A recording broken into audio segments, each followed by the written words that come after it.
നമസ്കാരം. എല്ലാവർക്കും ഷാ വിഷൻ്റെയും മൊയ്തീൻ ഷായുടെയും അഭിനന്ദനങ്ങളും ആശംസകളും. ചില സാങ്കേതിക കാരണവശാൽ ഇന്നലെ നമ്മുടെ പരിപാടി നടത്താൻ പറ്റിയില്ല. ബഹുമാനരെ, രണ്ട് കൊച്ചു സംഭവങ്ങൾക്ക് ഞങ്ങൾ മനസ്സിലാക്കിയ രീതിയിൽ മറുപടി പറഞ്ഞുകൊണ്ട് നമുക്ക് വിഷയത്തിലേക്ക് കിടക്കാം. ഒന്ന്, കഴിഞ്ഞ ദിവസം ആലിപ്പഴം വീണപ്പോൾ മത്സ്യങ്ങളും വീണു. ലോകാവസാനത്തെ ലക്ഷ്യമാണെന്നൊക്കെ സംശയം ഒരാൾ പറഞ്ഞു. അതൊന്നൊരു ലോകാവസാനമൊന്നുമല്ല. ആലിപ്പഴം എന്ന് പറയുന്നത് കടലിൽ നിന്ന് നീരാവി വെള്ളമായി വീഴുന്നതാണല്ലോ മഴ. അതിന് മറ്റു രൂപമാണ് ആലിപ്പഴം. അത് വരുമ്പോഴും ബൾക്കായിട്ടാണ് പോകുന്നത്. ആ ബൾക്കായിട്ട് വരുന്ന നീരാവിയിൽ ഈ മത്സ്യങ്ങളുണ്ടാവും. അത് കരയിൽ വന്ന് തണുത്ത് താഴെ വീഴുമ്പോൾ ഈ ഐസ് കട്ടയിൽ നിന്ന് പുറത്തു വരുന്ന മത്സ്യമാണത്. അല്ലാതെ അത് ലോകാവസാനമൊന്നുമല്ല. മറ്റൊന്ന്, അല്ലെങ്കിൽ മഴക്കാലത്തെങ്കിലും വീട്ടുമുറ്റത്ത് നമ്മുടെ ചെറിയ മീൻ വീഴും. അതേ ആകാശം മീൻ വീണു പറയും. എൻ്റെ ഈ ചെറുപ്പത്തെ കണ്ടിട്ട് ഈ കൊക്ക് എന്ന് പറഞ്ഞാൽ പൂത എന്നൊക്കെ മരങ്ങളുണ്ട്, പക്ഷികളുണ്ട്. അത് മനുഷ്യകൊണ്ട് പോയി വായിൽ നിന്ന് താഴെ വീഴുന്നതാണ്. പുറത്തേക്കിട്ട് മഴയുണ്ടായി. അങ്ങനെ സംഭവിക്കും. അതൊന്നും ലോകാവസാനമൊന്നുമില്ല. പക്ഷെ അവസാനത്തിന് സാധ്യതയായിട്ടുണ്ട്, അത് വേറെ കാര്യം. നമുക്ക് വീണ്ടും പറയാനുള്ളത് ഇന്ത്യ മുന്നണിയെക്കുറിച്ചാണ്. പറയാതിരിക്കാൻ വയ്യ. ഇത്ര ബുദ്ധിശൂന്യരാണല്ലോ ഇന്ത്യ മുന്നണിക്കാരും. അതായത് അഹങ്കാരിയായ AIPയുടെ നേതാവ്, അറിവില്ലാത്ത രാഹുൽജി. അറിവില്ലായ്മ ഒരു കുറ്റമല്ല, പക്ഷേ അതൊരു ബുദ്ധിയായി കണക്കാക്കരുത്, അതൊരു ആഘോഷമായി കണക്കാക്കരുത്. അത് പിന്നീട് ധിക്കാരം എന്ന് പറഞ്ഞാൽ അഹങ്കാരം, അത് മഹാമോശമാണ്. അല്ലെങ്കിൽ ഡൽഹിയിൽ ഏത് നിലക്കും അധികാരം പിടിച്ചെടുക്കണമെന്ന ആഗ്രഹം ഉണ്ടായിരുന്നെങ്കിൽ, BJP മാറ്റണമെന്ന ആഗ്രഹം ഉണ്ടായിരുന്നെങ്കിൽ, ഈ പറഞ്ഞ രാഹുൽജിയും ഈ പറഞ്ഞ ആം ആദ്മി പാർട്ടിയുടെ നേതാവ് കൂടി മറ്റെല്ലാവരും ചേർന്നൊരു ധാരണത്തിൽ പോകണ്ടേ. ഈ മരമണ്ടന്മാർ, ഞാൻ പറഞ്ഞു, മരമണ്ടന്മാർക്ക് മുമ്പിൽ ഞാൻ ഒന്നുകൂടി പറയണം, സങ്കടമുണ്ട്. ഇതിനു മുൻപ് അടിയന്തരാവസ്ഥയ്ക്ക് ശേഷം ഇന്ത്യയിൽ കോൺഗ്രസ് താഴെ ഇറക്കിയിട്ടുണ്ട്. അതുവേണ്ടി അന്ന് ശ്രീമാൻ ജയപ്രകാശ് നാരായൺജിയാണ് അത് നേതൃത്വം കൊടുത്തത്. അത് രണ്ട് കാര്യം പറഞ്ഞ വിഡ്ഢി കോമരങ്ങളെ കേൾക്ക്. ബുദ്ധി രാക്ഷസന്മാരാണ്. മുൻ മുഖ്യമന്ത്രിയാണ്, ഒരാൾ പ്രതിപക്ഷ നേതാവാണ്, ഒരാൾ പ്രധാനമന്ത്രി ആഗ്രഹിക്കുന്ന ആളാണ്. എങ്കിൽ ഈ വിഡ്ഢികളോട് പറയാണ്, പെണിയാലും വെള്ളണിയാലും അത്ര ദുഃഖമുണ്ട്. ആ ജയപ്രകാശ് നാരായൺജി രണ്ട് കാര്യം പറഞ്ഞു. കോമരങ്ങളെ, വൃത്തികെട്ടവരെ. എന്താണ്? ഞാൻ ഒരു സ്ഥാനവും വഹിക്കില്ല. മറ്റത് BJP കോൺഗ്രസ് ഒഴിച്ച് ബാക്കി എല്ലാവരും നമ്മുടെ കൂടെ നടക്കും. ഒരാളും ഒഴിവാക്കില്ല, ഒരു ഗ്രൂപ്പിനെ ഒഴിവാക്കില്ല. ഞാൻ ഒരിക്കൽ കൂടി പറയാം, നിങ്ങളുടെ അവസാനത്തിൽ പറയത്തില്ല, ഒരിക്കൽ കൂടി പറയാം, ഞാൻ ഒരു സ്ഥാനവും വഹിക്കില്ല. ജയപ്രകാശ് നാരായൺജി പറഞ്ഞാൽ നമ്മുടെ ഇന്ത്യക്കാരാണ്, അല്ല വിദേശിയൊന്നുമല്ല. മറ്റൊന്ന്, കോൺഗ്രസ് ഒഴിച്ച് ബാക്കി എല്ലാവരും ഒരു കുട കീഴിൽ കൊണ്ടുവരണം. അത് രണ്ടും ചെയ്ത് കോൺഗ്രസ് താഴെ ഇറക്കിയില്ലേ. ഇന്നത്തെ BJP അതേക്കാൾ ശക്തമായത് കോൺഗ്രസ് എന്ന്. അത് നേരിട്ട് വർഗീയ പറയാത്ത കോൺഗ്രസ്, ഇത് വർഗീയവാദി കൂടിയാണല്ലോ BJP എന്നുള്ളത്. പക്ഷെ നമ്മുടെ ഈ മരമണ്ടന്മാരായ, ഞാൻ ആ ഡൽഹി ഇലക്ഷൻ കൈട്ട് വെച്ചിട്ട് ചൊറഞ്ഞിരിക്കരുത് വായി. ഡൽഹി ഇലക്ഷൻ 8-ാം തീയതി കഴിയാൻ കാത്തിരിക്കായിരുന്നു. ഈ മരമണ്ടന്മാർക്ക് അഹങ്കാരമുള്ള AIPയുടെ നേതാവും മണ്ടനായ രാഹുൽജി അല്ലേ ഇത്. ഇതിപ്പോൾ പറയുന്നതാണ് 3 കാര്യത്തിൽ കോൺഗ്രസ് ഡൽഹിയിൽ ജയിച്ചു എന്ന്.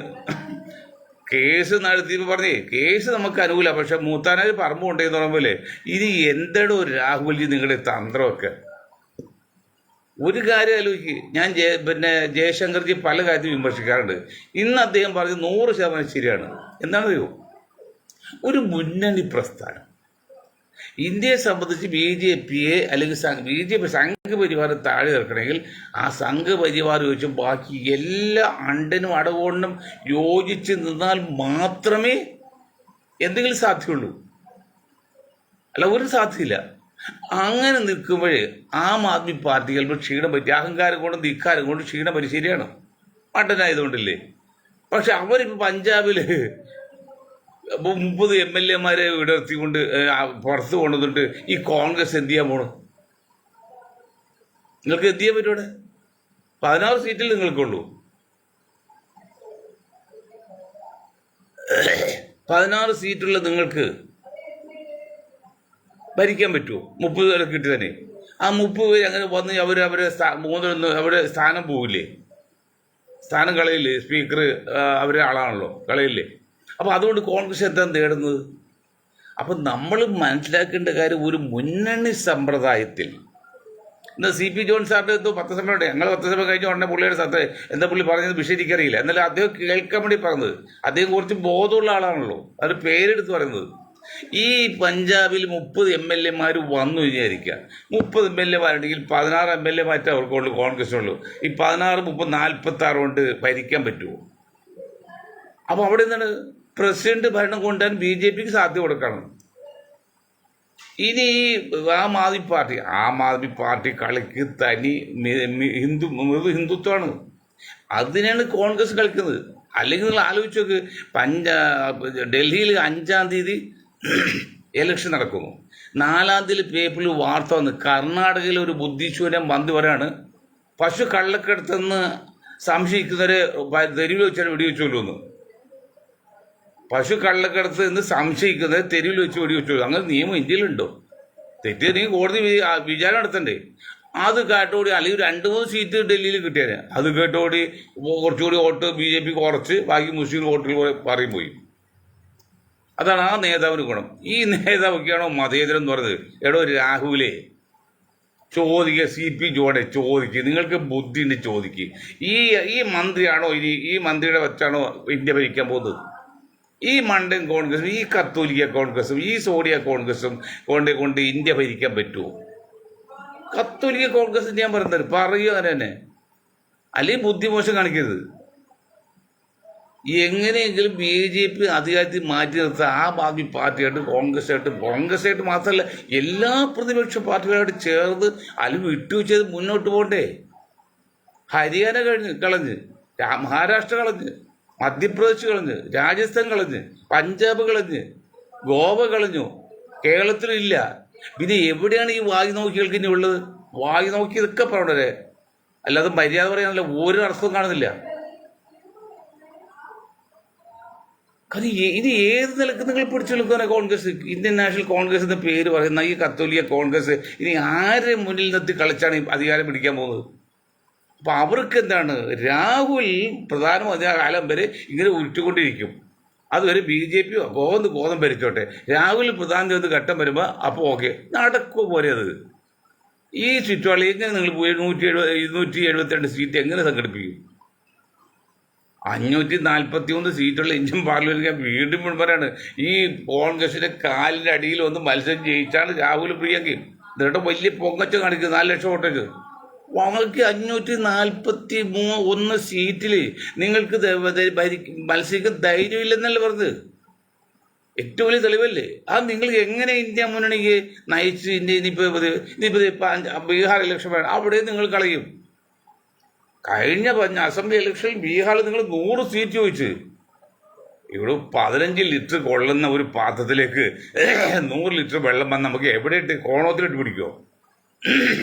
നിങ്ങൾ കപ്പാസിറ്റി തന്നെ കോൺഗ്രസ്സിന് 100 സീറ്റ് അടിച്ചത് എന്ത് ധൈര്യത്തിൽ നിങ്ങൾ 100 സീറ്റ് ആ മണ്ഡൽ ലാലുവിൻ്റെ നേതാവ് ലാലു, ഞാൻ ആ പാർട്ടിയുടെ ആദ്യത്തെ സംസ്ഥാന പ്രസിഡന്റ് കാലത്ത് ലാലുവിൻ്റെ മോൻ കൊടുക്കുകയും ചെയ്ത് സമ്മതിക്കുകയും നിർത്തുകയും ചെയ്ത്. അപ്പോൾ അത് 25 4 കിട്ടുള്ളൂ, ബാക്കി 4, 3, 75 സീറ്റ് പോയി. അല്ലെങ്കിൽ ബീഹാർ ഇന്നും ലാലുവിൻ്റെ വകയിലിരുന്നേനെ. അപ്പം അടുത്ത പ്രാവശ്യം ഈ കോൺഗ്രസ് മുന്നിൽ കണ്ടു നിർത്തിയാൽ അവിടെ ബീഹാറും പോകും. അത് യാതൊരു തത്വദീക്ഷയില്ല. കാരണം 70 സീറ്റുള്ള ഡൽഹിയിലേക്ക് 67-ലും കെട്ടിവെച്ച് കാശ് പോയി എന്ന് പറയാണ്. ഞങ്ങൾ വിജയിച്ചു എന്ന് BJP സപ്പോർട്ട് ചെയ്ത് കോൺഗ്രസ്സുകാർക്ക് പറയാം. ഇപ്പോൾ ആസാമിൽ പശ്ചിമ ബംഗാളിൽ പറയുന്നു ഞങ്ങൾ ഒറ്റയ്ക്ക് മത്സരിക്കാൻ പോകുന്നു. ഈ സംഘ് പരിവാറിൽ നിന്ന്, ഇത്രയും ആസൂത്രിതമായിട്ട് പോകുന്ന ഒരു സംഘ് പരിവാറിൽ നിന്ന് ഈ കോൺഗ്രസ്, മന്ദബുദ്ധി കോൺഗ്രസ്, നിങ്ങൾ ഈ മൃദു ഹിന്ദുത്വം കൊണ്ട് എങ്ങനെ ഇന്ത്യയിൽ പിടിച്ചെടുക്കാൻ പറ്റും? നിങ്ങൾ ഉപ്പ് ഇട്ട് ആവശ്യമുണ്ടോ? അതുപോലെ നിങ്ങൾക്ക് മനസ്സിലാകുന്നില്ല. ഉപ്പുള്ളപ്പോൾ ഉപ്പിലിട്ട് എന്തിന്? ഇവിടെ ഉപ്പ് എന്ന് പറഞ്ഞ വർഗീയ പ്രസ്ഥാനം BJP സംഘപരിവാർ. അപ്പോൾ നിങ്ങൾ ഈ ഉപ്പിലിട്ട് എന്തിനാ? അതിൽ കണ്ട് കർണാടകയിലെ മന്ത്രി പറഞ്ഞു, മന്ത്രി കരുതി പറഞ്ഞാണ് 10 വോട്ട് കോൺഗ്രസ് കിട്ടുക, ഒരു സീറ്റും കിട്ടാതിരിക്കട്ടെ, 10 വോട്ടിലും BJP കിട്ടിയിട്ടില്ല. ആ കള്ളൻ കോൺഗ്രസ് മന്ത്രി പറഞ്ഞല്ലോ 10 വോട്ടിലും BJP ഗ്യാപ്പിൽ കിട്ടുക. അപ്പോൾ BJPക്ക് സന്തോഷം, അപ്പുറത്ത് സന്തോഷമായി. ഞങ്ങളുടെ നേതാക്കൾ 10 ചെയ്തിട്ടാണല്ലോ, അതിലിപ്പോൾ കോൺഗ്രസ് വന്നത്, എന്നാൽ പിന്നെ അവർക്ക് ആയിക്കോട്ടെ. അതാ പറഞ്ഞ് ഉപ്പുള്ളപ്പോൾ ഉപ്പിലിട്ട് ആവശ്യമുണ്ടെന്ന്.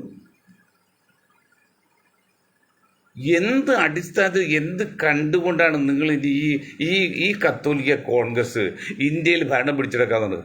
മധ്യപ്രദേശിൽ ക്രിസ്ത്യാനികളെ കൊല്ലം പ്ലാൻ ചെയ്ത് ഡേറ്റ് പ്രഖ്യാപിച്ച് വാർത്തയിട്ട് പോകും.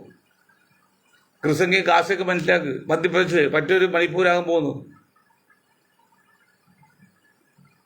നിങ്ങൾ കൊട്ടിഘോഷിക്കുന്നുണ്ടല്ലോ, പൊങ്ങച്ചും പറഞ്ഞ സംഘപരിവാറിന് സപ്പോർട്ട് ചെയ്യല്ലോ. ഇപ്പം ബാല ബിഷപ്പിന്റെ അതീതയുള്ള സ്ഥലത്ത് വിഗ്രഹം കണ്ട് ശിവലിംഗം കണ്ടുപോയിട്ട് വലിയ പൂജ ഓടിക്കോടെ. ഇങ്ങനെ കാണുന്നില്ല വിഗ്രഹം കണ്ടു എന്തായിരിക്കും ഇന്ത്യയുടെ അവസ്ഥ? അത് പണ്ട് കാലത്ത് രാജാക്കന്മാര് കലാകാരന്മാരെ പ്രോത്സാഹിപ്പിച്ചത് കാലം ഉണ്ടായത്. അന്ന് നാട് നീളെ ഇങ്ങനെയുള്ള കലാകാരന്മാർ യാത്ര ചെയ്യാണ്.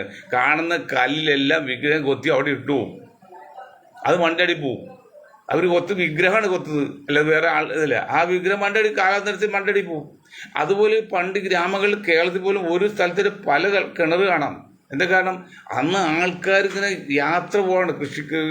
ഒരു സ്ഥലത്ത് 2-3 വർഷം തമ്പടിച്ച് അവിടുത്തെ പിന്നെ ഈ വളമൊക്കെ എടുത്ത് കൃഷി ചെയ്തിട്ട് അവിടെ പിന്നെ പോകും.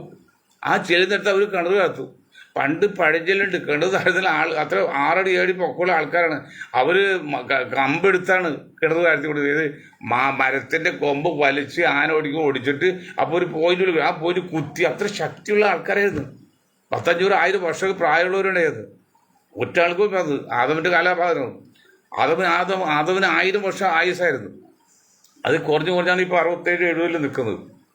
അപ്പോൾ അങ്ങനെ വരുമ്പോൾ അവിടെ കിണറുണ്ട്. ഇപ്പോൾ എൻ്റെ പറമ്പ് തന്നെ 5-6 ഏക്കറിൽ പറമ്പ് നമ്മൾ അവിടെ തന്നെ ഒരു 7 കിണറുണ്ടായിരുന്നു. സുന്ദരമായ നല്ല ചെങ്കൽ ഇങ്ങനെ കുത്തി നല്ലതുണ്ട്. അവിടെ ഒരു സർപ്പം ഉണ്ടായിരുന്നു. സർപ്പം പൂജയൊക്കെ നടന്നുകൊണ്ടിരുന്ന എൻ്റെ കാലത്ത് ഞാൻ അതൊക്കെ കളഞ്ഞ് സ്നേഹപൂർവ്വം നിന്നത്. അപ്പം അങ്ങനെയുള്ളപ്പോൾ വിഗ്രഹങ്ങൾ ഇനി പല സ്ഥലത്തും കാണും. അവിടെ എല്ലാം അമ്പലം പണിയാൻ നോക്കാൻ തടസ്സം. എവിടെ എത്തും ഇന്ത്യ? എവിടെ പോയി നിൽക്കും? പാലാ ബിഷപ്പിനൊക്കെ അങ്ങനെ തന്നെ വേണം. കാരണം അറിയോ, എന്തൊരു കളി കളിച്ച് നാർക്കോട്ടിക് ജിഹാദ്, ലവ് ജിഹാദ്, ലാൻഡ് ജിഹാദ്, എഡ്യൂക്കേഷൻ ജിഹാദ്, വ്യഭിചാര ജിഹാദ്, എന്തെല്ലാം ജിഹാദാണ്. എവിടെ പാലാ ബിഷപ്പ് ജിഹാദിന് അർത്ഥം നിങ്ങൾക്കറിയാവോ? ഞാൻ പാലാ ബിഷപ്പോട് ചോദിക്കുകയാണ്, നല്ല ബുദ്ധിരാഷ്ട്രീയനാണല്ലോ. ജിഹാദ് എന്ന വാക്കിന് അർത്ഥം അറിയാവോ? അതുപോലെ നിങ്ങൾ അങ്ങനെ ഈ ലവിൻ്റെ കൂടെ ജിഹാദ് അങ്ങനെ ചേരും, ലാൻഡിൻ്റെ കൂടെ ജിഹാദ് അങ്ങനെ ചേരും. അപ്പോൾ ജിഹാദ് എന്ന വാക്കിന് അർത്ഥം പോലും അറിയാതെ എന്തോ ആരോ സംഘപരിവാർ പറഞ്ഞു കേട്ട് ആണ് അതൊക്കെ ഉണ്ടാക്കിയത്. ഇപ്പം നിങ്ങൾക്ക് കൊള്ളുന്നില്ലേ? ഇപ്പം നിങ്ങൾ മറ്റേ ഇതുണ്ടായല്ലോ മുനമ്പ കേസ്, അതിൻ്റെ അവസ്ഥ എത്താപ്പോൾ അതിൽ അന്വേഷണ കമ്മീഷൻ അഭിവൃദ്ധി കേട്ട് അന്വേഷണം നടത്തിക്കൊണ്ട് ഇന്ന് എൻ്റെ 10 സമ്മേളിച്ചു. അദ്ദേഹത്തിന് 10 സമ്മേളനം, അദ്ദേഹം 10 സമ്മേളനത്തിൽ ലിസ്റ്റ് ഉണ്ട്. രാമേന്ദ്രൻ നായർ എന്തുണ്ട് അദ്ദേഹം അവിടെ നിന്ന് എനിക്കറിയില്ല. അതെങ്ങനെ ഇത് പാല ബിഷപ്പ് ഹൗസിൻ്റെ മണ്ണിൽ വിഗ്രഹം കണ്ട് അവിടെ പൂജ തുടങ്ങി. എവിടെ ചെന്ന് എത്തിക്കുന്നത്? ഇതാണ് പറഞ്ഞു, ഒരാളെ എല്ലാ കാലത്തും വഞ്ചിക്കാം, എല്ലാവരും കുറേ കാലത്ത് വഞ്ചിക്കുക. പക്ഷെ എല്ലാവരും എല്ലാ കാലത്തും വഞ്ചിക്കാൻ പറ്റില്ല. പാല ബിഷപ്പ്, സംഘപരിവാർ, അല്ലെങ്കിൽ ക്രിസ്ത്യൻകളെ, മുസ്ലിങ്ങളെ. മുൻപ് വിഷയം കൈയേറിയതല്ലേ, ഒക്കെ ഭൂമിയല്ലേ, ഇത് വ്യക്തമായി രേഖയില്ലേ? അത് നിങ്ങൾ ചുക്കാൻ പിടിച്ചാൽ കുഴപ്പമുണ്ടാക്കിയല്ലോ. നിങ്ങൾ കോടതി വിധി വന്നെങ്കിൽ എന്താ ചെയ്യേണ്ടത്? നിങ്ങൾ ആ കോടതി വിധിക്കെതിരെ ഉയർന്ന കോടതി പോകണം, അല്ല കയ്യു കാണിക്കല്ല. ഞാൻ ചോദിക്കട്ടെ, ഇവിടെ ഇന്ത്യയിലെ മുസ്ലിം സമുദായം ഏതെങ്കിലും മുസ്ലിങ്ങൾ എവിടെയെങ്കിലും ഒരു കയ്യേറ്റ് നടത്തിയിട്ടുണ്ടോ? 2 കാര്യം, ഒന്നോട് പേടിച്ചുകൊണ്ടിരിക്കുക, മറ്റൊന്നും അങ്ങനെ ചെയ്യാൻ വ്യവസ്ഥയില്ല, ഇസ്ലാമിൽ വ്യവസ്ഥയില്ല. അങ്ങനെ ആൾ ചെയ്താൽ ആൾ പുറത്താക്കും പാർട്ടി മതത്തിൽ നിന്ന്. എവിടെയെങ്കിലും എനിവർ ഇൻ ഇന്ത്യ ഒരു കയ്യേറ്റം, സമാധി പോവും അല്ലെങ്കിൽ കോടതി പോവും എന്നല്ലാതെ ഒരു കേസിലും അവർ ജയിച്ച സംഭവമില്ല കേരളത്തിൽ പോലും. നിൽക്കുന്ന സംഭവത്തിലൊക്കെ എത്ര നേട്ടം നമ്മൾ സഭയ്ക്ക് എത്ര നേട്ടം നേടി. ഇത് എറണാകുളം ടൗണിൽ ബോട്ടിയെട്ടിയുണ്ട്. ആ ബോട്ടിയെട്ടിക്ക് വൈക്കം മുമ്പ് ബഷീറിന്റെ പേര് ഇടാൻ പറഞ്ഞ് ഞാനൊക്കെ പല സമയം നടത്തി. അങ്ങനെ ചെറിയൊരു ഡിമാൻഡ് വെച്ചോളും അത് ഇവിടുത്തെ ഈ ഭൂഷ സ്വഭാവം അംഗീകരിച്ചില്ല. ഇന്നൊരു പത്രത്തിൽ ചരസ് പിടിച്ച് രണ്ടുപേരും ആസാം മുസ്ലിങ്ങളാണ്. ആ ബെഡ് അവർ ഫോട്ടോ ചെയ്തു. അത് തൊട്ട് താഴെ മറ്റ് MDMA പിടിച്ചിട്ട് പേര് മാത്രമേ, ഫോട്ടോ ഒന്നുമില്ല. അത് ചെറിയ ന്യൂസ്. ആ പത്രങ്ങൾ വ്യതിയാനം കണ്ടോ, അല്ലെങ്കിൽ വ്യത്യാസം കണ്ടോ? അവിടെയും ജാതിയെ കാണുന്നത്. ഇതെവിടെ എത്തും? എന്ത് തീരും? ഇതിനൊക്കെ പരിഹാരം കാണേണ്ട ഇന്ത്യൻ നാഷണൽ കോൺഗ്രസ് ആണ് ഈ വൃത്തികേട് കാണിക്കുന്നത്. ഇപ്പൊ കേരളത്തിൽ തന്നെ നിങ്ങൾക്ക് ധൈര്യമുണ്ടോ? പിന്നെ ഈ ഭരണം കിട്ടുന്നു UDF? ഇപ്പൊ മിടുക്കനായ VM സുധീരനെ മുഖ്യമന്ത്രി സ്ഥാനാർത്ഥി കാണിക്കുന്നു എന്ന് വെച്ചാൽ പൊക്കിയെടുപ്പുണ്ട്. എനിക്ക് VM സുധീരനോട് യാതൊരു എതിർപ്പുമില്ല. നല്ല മനുഷ്യനാണ്, ഒരു കുഴപ്പമില്ല. പക്ഷെ അതുകൊണ്ട് വോട്ട് കിട്ടുമോ? നിങ്ങൾ ജാതി നോക്കിയാണ് ചെയ്യുന്നെങ്കിൽ VM സുധീരൻ ഈഴോ ജാതിയാണ്, SNDP കുലമാണ്, സമ്മതിച്ചു. പക്ഷേ SNDP ഉള്ള 25% വോട്ടുള്ളതിൽ ആകെ വോട്ടർമാരിൽ 25% ജനസംഖ്യയിൽ അതിൽ 80% കമ്മ്യൂണിസ്റ്റ് പാർട്ടി വോട്ട് ചെയ്യുന്നത് ഈ നിമിഷം വരെ, ഇന്ന് വരെ. അത് ബാക്കി വളരെ 20%-ൽ 10% BJP 10% ഇപ്പോൾ കോൺഗ്രസിനെ ഉള്ളൂ. ഈ 10% ആകെയുള്ള. അപ്പോൾ മറ്റേ തിരിച്ചു വരുമ്പോൾ 4 കൊണ്ട് ഹരിക്കണം അതിനെ. അപ്പോൾ 2.5% ഉള്ളൂ. അപ്പോൾ ആകെ വോട്ടർമാരിൽ 2.5% കോൺഗ്രസ് അനുകൂലികൾ കിട്ടാൻ പോകുന്നത്. ബാക്കി 97% വോട്ടും കമ്മ്യൂണിസ്റ്റ് പാർട്ടിയും BJP പോകുന്നത്. അതിങ്ങനെ ഒരാളെ വച്ചിട്ട് ഈ മണ്ടൻ നമ്മുടെ രാഹുൽ ഗാന്ധി ഇപ്പോൾ ഞാൻ കാണുന്നത് VM സുധീരനെയാണെന്ന് പറയുമ്പോൾ ഇന്ത്യൻ രാഷ്ട്രീയത്തെക്കുറിച്ച് ഒരു കോപ്പും അറിയില്ല എന്നല്ല മനസ്സിലാകുന്നത്, ഒരു ചുക്കും അറിയില്ല എന്നുള്ളത്. ഈ വേണുഗോപാൽ ഓതിക്കൊടുത്ത് കേൾക്കാല്ലാതെ സ്വന്തമായിട്ട് അഭിപ്രായം ഉണ്ടോ നിങ്ങൾ? രാഹുൽജി, നിങ്ങൾ സ്വന്തമായിട്ട് ഒരു അഭിപ്രായം ഇന്ത്യൻ രാഷ്ട്രീയത്തെക്കുറിച്ചുണ്ടോ? ഒരു തന്ത്രമുണ്ട് സ്വന്തമായിട്ട് തന്ത്രം. 20% വരുന്ന മുസ്ലിം നിങ്ങൾക്ക് VM സുധീരനെ ഞാൻ കാണുന്നു എന്ന് നിങ്ങൾ പറഞ്ഞല്ലോ. VM സുധീരൻ ഇന്ത്യൻ ജനസംഖ്യയിൽ എത്ര പെർസെൻറ്റോട്ട് രാഹുലെ പ്രിയങ്ക? ഇന്ത്യൻ ജനസംഖ്യയിൽ VM സുധീരന്റെ ജാതി എത്ര പെർസെന്റ് ഉണ്ട്? ഇന്ത്യയിലെ ജനസംഖ്യ, കേരള ജനസംഖ്യ 4 കോടി എടുക്കുക, അല്ലെങ്കിൽ 3.5 കോടി. 3.5 കോടി 4 വന്നപ്പോൾ 1 കോടി ഇല്ല. 4 1 കോടി ഉണ്ടെങ്കിൽ 4-ൽ 1 വരുമ്പോൾ 3/4 കോടി, 80 ലക്ഷം വരുന്നുള്ളൂ. 4-32 80 ലക്ഷം ഉണ്ട് ആകെ ഉള്ളൂ. 80 ലക്ഷത്തിൽ നിങ്ങൾ 150 കോടിയോട്ട് ഹരിച്ചു നോക്കി എത്ര കിട്ടും? 1% വരുന്നില്ല. അവരാണ് സുധീരനെ മുഖ്യമന്ത്രിയാക്കാൻ വേണ്ടി ഇപ്പൊ രാഹുൽ കണ്ടുപിടിച്ചൊരു ബുദ്ധി കയറ്റത് വലിയ കണ്ടുപിടുത്തം പോലെ പറയുന്നത്. ഞാൻ അതാണ് മനസ്സിൽ കാണുന്നത്. അത് മുസ്ലിം ജനസംഖ്യയോ 3-1 കൂടുതലുണ്ട് കേരളത്തിൽ. ഇനി ദേശീയ ലെവലിൽ 20% ഉണ്ട്. അവരൊന്നും നിങ്ങൾ കണ്ണിപ്പെടുന്നില്ല. അത് കെട്ടിപ്പിടിച്ച് കിടക്കുന്നത്. ഞമ്മൾ അയോധ്യയിൽ ജയിച്ച ദളിത് നേതാവിന് 4-ാം നിലയിലെ നേതാവിനെ എടുത്ത് വലിച്ചുകൊണ്ട് രാഹുൽ ഗാന്ധി മടിയിലിരുത്തി. അതുപോലെ ഒരു മുസ്ലിമിനെ നിങ്ങൾക്ക് എത്താൻ പറ്റുമോ? നിങ്ങൾ ആദ്യമായിട്ട് ഈ മൃദു ഹിന്ദുത്വവും ഈ മുസ്ലിം എന്ന് കേൾക്കുമ്പോഴുള്ള ആ ഭയപ്പാടും സംഘപരിവാരം പോലത്തെ പേടിക്കും, അത് മാറ്റാദ്യമായിട്ട്. നിങ്ങൾ നട്ടെല്ല് നിവർത്തി നിൽക്കുക. മുസ്ലിം ഞങ്ങളുടെ കക്ഷിയാണെന്നും ഞങ്ങളുടെ പാർട്ടിയാണെന്നും ഇന്ത്യയിലെ പൗരന്മാരെന്ന് പരസ്യമായിട്ട് പറയൂ. നൂഹിലൊക്കെ കുഴപ്പമുണ്ടെങ്കിൽ നിങ്ങൾ പ്രിയങ്ക രാഹുലും പോയോ? നിങ്ങൾ മണിപ്പൂരിൽ എത്ര പ്രാവശ്യം പോയി രാഹുൽ? ഇതൊക്കെ ജനങ്ങൾ ഞങ്ങളോട് ചോദിക്കും. ഞങ്ങൾ രാഹുൽ മണിപ്പൂരിൽ എത്ര പ്രാവശ്യം പോയി? മണിപ്പൂരിൽ ജനസംഖ്യ ആകെ എത്രയുണ്ട്? ആകെ 2% ക്രിസ്ത്യൻസ് ഇന്ത്യയിലുള്ളൂ. അത് മണിപ്പൂരിലാണ്ട് ഇവിടുത്തെ 25-30 ലക്ഷമായിട്ടേ ഉള്ളൂ ഈ നായന്മാർ കേരളത്തിൽ. അതുപോലെ 10-20 ലക്ഷമുള്ള ആകെ. ഇവിടെ 30 കോടി എടുപ്പുണ്ട്. അവരുടെ കാര്യത്തിൽ നിങ്ങൾ ഇറങ്ങുന്നുണ്ടോ? നിങ്ങൾ പറയുന്നത് ധൈര്യമായിട്ട്. അയാൾ ഗട്ട്സ് നിങ്ങൾക്കുണ്ടോ? സോണിയക്കുണ്ടോ? രാഹുലിൻ്റെ പ്രിയങ്കുണ്ടോ? പിന്നെ നിങ്ങൾ എങ്ങനെയാണോ പിന്നെ അധികാരത്തിൽ കയറുന്നത്? 20% ഉള്ളത് N ബ്ലോക്ക് 99% നിങ്ങൾക്ക് ആണ് ചെയ്യുന്നത് വോട്ട് കിട്ടുന്നത്. അത് N ബ്ലോക്ക് കിട്ടുന്നത് അത് ബോണസ് ആണെന്നേ. ബോണസ് ഞാൻ പറഞ്ഞല്ലോ, നിങ്ങൾക്ക് അറിയെങ്കിലും ഒന്നും പറയണേ. ബോണസ് തൊഴിലാളി കിട്ടും, വെറുതെ കിട്ടുന്ന. ഇത് തൊഴിൽ എൻ്റെ ഒരു സൈഡ് കിട്ടും പോലെ കിട്ടുന്നതാണ്. ഇത് വെറുതെ കിട്ടുന്നില്ലാണ് ബോണസ്. അതുപോലെ ബോണസ് ആയിട്ട് നിങ്ങൾക്ക് കിട്ടുന്നതാണ് 20% മുസ്ലിങ്ങളുടെ വോട്ട്, 30 കോടിയുടെ. എന്നിട്ട് അവരെ നിങ്ങൾ എന്ത് മിണ്ടുന്നുണ്ട് അവരെക്കുറിച്ച്? നമ്മൾ കർണാടകയിൽ ഒരു മന്ത്രി പറഞ്ഞ് ഇലക്ഷൻ തന്നെ കൃത്യമായിട്ട് ഒരു 5-ാം തീയതി ഫെബ്രുവരി 5-ാം തീയതി വോട്ടെടുപ്പ്, 4-ാം തീയതി പേപ്പറിൽ വാർത്ത വന്നു. ഞാനൊക്കെ കേരളത്തിൽ പോലും വന്നു. എന്താണെന്നറിയോ? പശുക്കടത്തിൽ പെട്ടെന്ന് പറയുന്ന സംശയിക്കുന്നവർ വെടിവെച്ചോളൂ റോഡിലിട്ട്, തെരുവിലിട്ട് വെടിവെച്ചോളൂ. ഒരു മന്ത്രി കർണാടക കോൺഗ്രസ് മന്ത്രി, അല്ലെങ്കിൽ 2 സീറ്റിലും ഡൽഹി കിട്ടിയത്, അതുകൊണ്ട് കുറച്ച് മുസ്ലിങ്ങൾ മാറിപ്പോയി. ബാക്കിയുള്ള വോട്ടെല്ലാം ഹിന്ദുക്കൾ BJPക്ക് പോയി. ഇത് നമ്മളൊരു കാര്യം മനസ്സിലാക്കണ്ടേ, നമ്മൾ അവനായിട്ട് പിടിച്ചാൽ ജയിക്കൂല്ലെങ്കിൽ നമ്മൾ ജയിക്കാനുള്ള ഒരു വഴി നോക്കണ്ടേ. ആ വഴി എന്താണ്? അടുത്ത ആളോട് സഹായം പിടിക്കുക, അങ്ങനെ അടുത്ത ആൾ പിടിക്കുക, അങ്ങനെ എല്ലാം കൂടി ചേർന്ന് നിന്നാൽ മാത്രമേ. നമ്മൾ പറഞ്ഞല്ലോ, ഒരു ചങ്ങലക്ക് ഒരു കണ്ണിക്ക് ഒരു ബലമില്ല സാർ. എത്ര വലിയ കണ്ണിയാണെങ്കിലും ഒരു കണ്ണിക്ക് ബലമില്ല. 3 വയസ്സാ കൊച്ചു പോലെ അത് കൊണ്ടുവന്ന് കളിക്കും. പക്ഷെ അങ്ങനെയുള്ള ഒരു 300-400 കണ്ണിട്ട ഒരു ചങ്ങലയായി വരുമ്പോൾ ഏറ്റവും ലോകത്ത് കരയിലെ ഏറ്റവും വലിയ മൃഗമായ ആനയെ പോലും തളക്കാൻ പറ്റും. നിങ്ങൾ കാട്ടിൽ കാലിൽ ചങ്ങലിട്ട് മരത്തിൽ തളച്ചിടുന്നത് കാണാൻ പാടില്ലടോ. അപ്പോൾ നിങ്ങൾ ഇത്ര വലിയ ആളുകൾ നിങ്ങൾക്ക് ഒറ്റയ്ക്ക് ഒന്നും ചെയ്യാൻ പറ്റില്ല ഇന്ത്യൻ രാഷ്ട്രീയത്തിൽ. ഈ ഉറക്കം നോക്കി കോൺഗ്രസ് പറയണം, നിങ്ങൾ നശിപ്പിച്ചടക്കൂ, നിങ്ങൾ ഇന്ത്യയെ നശിപ്പിക്കും. പാസ് നശിപ്പിക്കുന്നത് BJP അല്ല, കോൺഗ്രസ്സാണ്. എന്താ കാരണമുണ്ട്. അച്ഛൻ പറഞ്ഞു കുട്ടികളെ പട്ടിണിക്കിടല്ലെന്ന്. ഇത് മൂത്താശ്ശേരി തൊഴിലാളി. അതിന് അമ്മ എന്ത് ചെയ്യും? ഉള്ളും മുഴുവൻ കൊച്ചുകൾ കൊടുക്കും. അങ്ങനെ ഭർത്താവിനും അല്ലെങ്കിൽ അച്ഛനും വിഷം കിട്ടാൻ അച്ഛൻ കിടപ്പായപ്പോൾ കുട്ടികൾ പട്ടിണിയായി. അപ്പോൾ നിങ്ങൾ ആണ് ഇപ്പോൾ BJP രാജ്യം നശിപ്പിക്കുന്നത്. ഞാൻ പറയാൻ കാരണം BJPക്ക് വള്ളം വെച്ചു കൊടുക്കുകയാണ്, അവർക്ക് അവസരം കൊടുക്കുകയാണ്. അതാണ് നിങ്ങൾ ചെയ്യുന്നത്. ഇന്നത്തെ രീതിയിൽ, ഇന്നത്തെ കണ്ടീഷനിൽ ഈ BJP അല്ലെങ്കിൽ സംഘ് പരിവാറിനെ നേരിടാൻ നിങ്ങൾ കോൺഗ്രസ്സുകാരെ നിങ്ങൾക്ക് ഒറ്റയ്ക്ക് സാധിക്കുമോ? നിങ്ങൾ എവിടെയുണ്ട്? ഏത് സ്റ്റേറ്റിലുണ്ട്?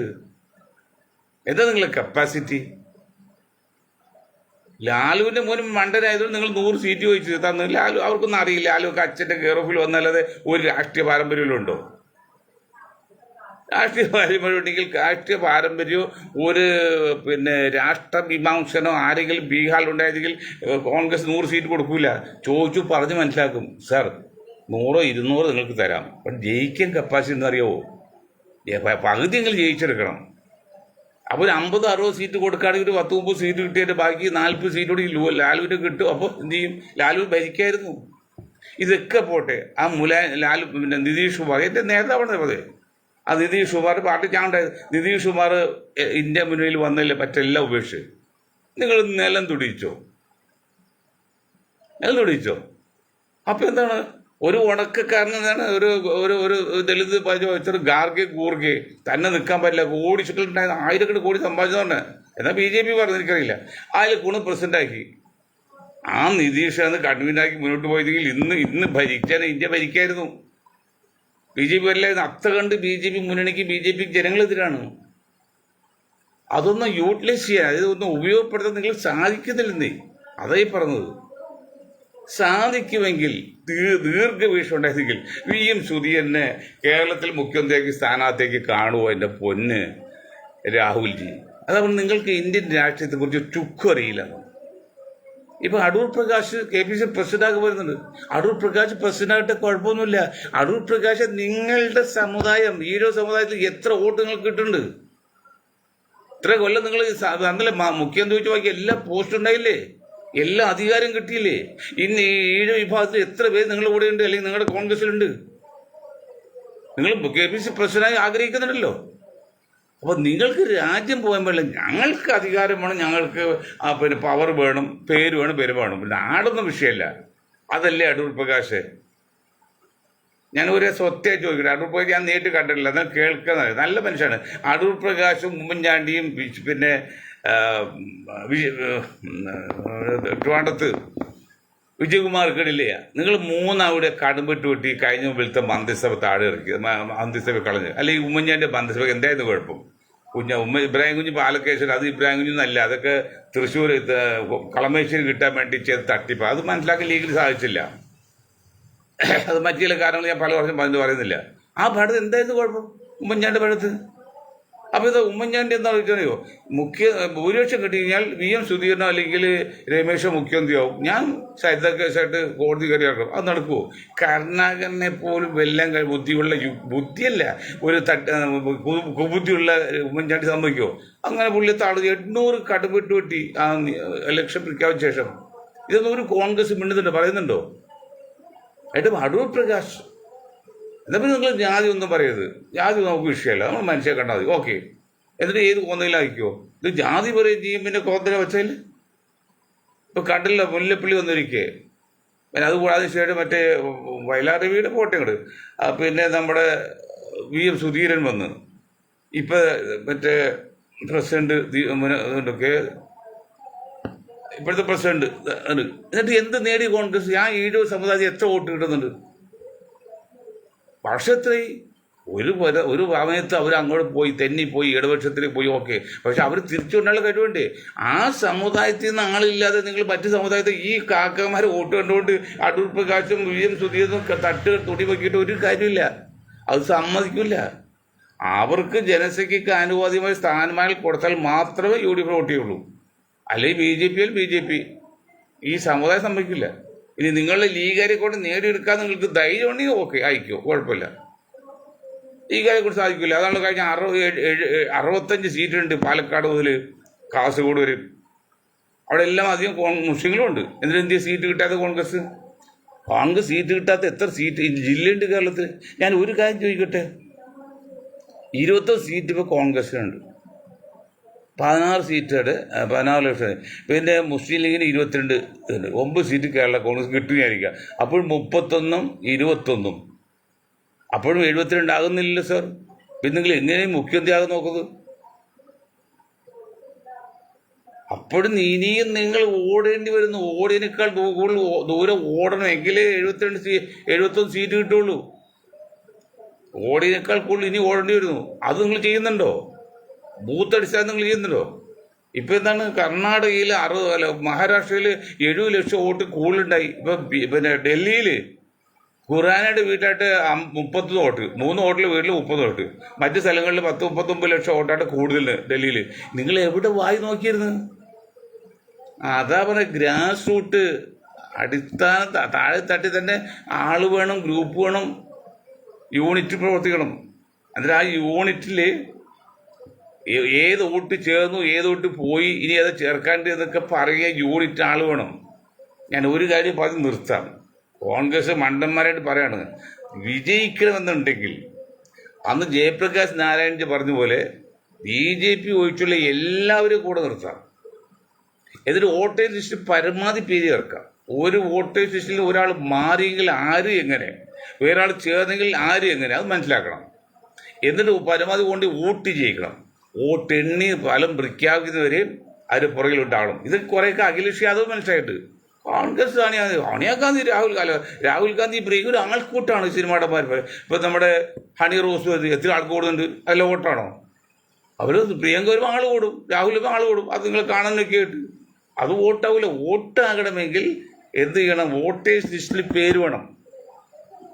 ഉണ്ടോ? ചെയ്തോ? ഇനി ഈ തവണ കേരളത്തിൽ കൂടി UDF കിട്ടിയില്ല, എന്തായാലും അവസ്ഥ? അപ്പോൾ UDF വേണ്ടത് തന്നെ ഇവിടെ കോൺഗ്രസ് തീരുമാനം. അത് BJP കൊണ്ടിരിക്കട്ടെ. ഇത്തവണ മാർക്സിസ്റ്റ് പാർട്ടി ഒളിവായിരിക്കട്ടെ. അതൊരു അവദേശവും അതിന് BJP ഒന്നുകൂടെ സ്വസ്ഥമായിട്ടും നമുക്ക് അങ്ങോട്ട് ഉൾക്കൊള്ളുകയും ചെയ്യാം. അതാണ് പല കോൺഗ്രസ് ഉള്ളിലിരിപ്പ്.